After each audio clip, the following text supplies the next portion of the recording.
Things are hotting up in the Nintendo camp as Americans look forward to the imminent release of the long-awaited N64 console.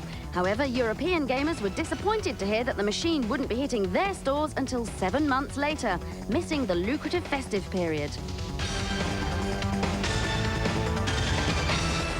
At the autumn 1996 European Computer Trade Show, Nintendo were conspicuous by their absence, obviously not wishing to promote the N64 so far away from its release date. But the software houses who are developing games for the new Super Console were there, like Acclaim, who gave the first showing of Turok Dinosaur Hunter. The Nintendo 64 obviously gives you a lot more than other existing console platforms.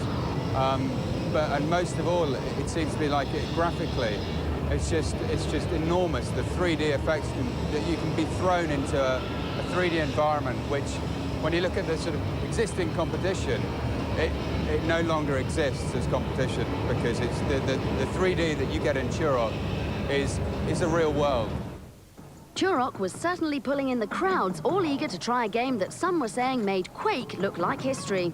Such quality is clearly important to Nintendo, who are carefully selecting a so-called dream team of developers to deliver games of a high standard, and who are fiercely defending criticisms that their new platform will only have a few games to support its release, and expensive games at that.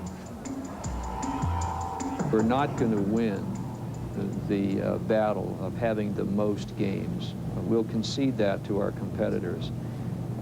Given the price point for Nintendo 64, both hardware and cartridges, it is incumbent upon us to really focus in on the quality issue.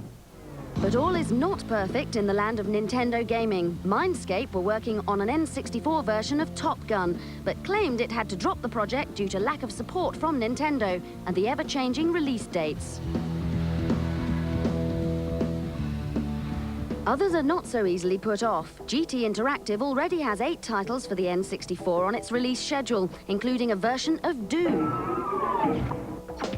Despite their optimism, the fact remains that by the time we see the N64 on European shop shelves, its 32-bit rivals will be on their 2nd or 3rd generation of games, with a huge range of quality products for PlayStation and Saturn owners to choose from. Mario 64 may be being hailed as the best video game ever, but will it be enough to prize gamers away from their PlayStations?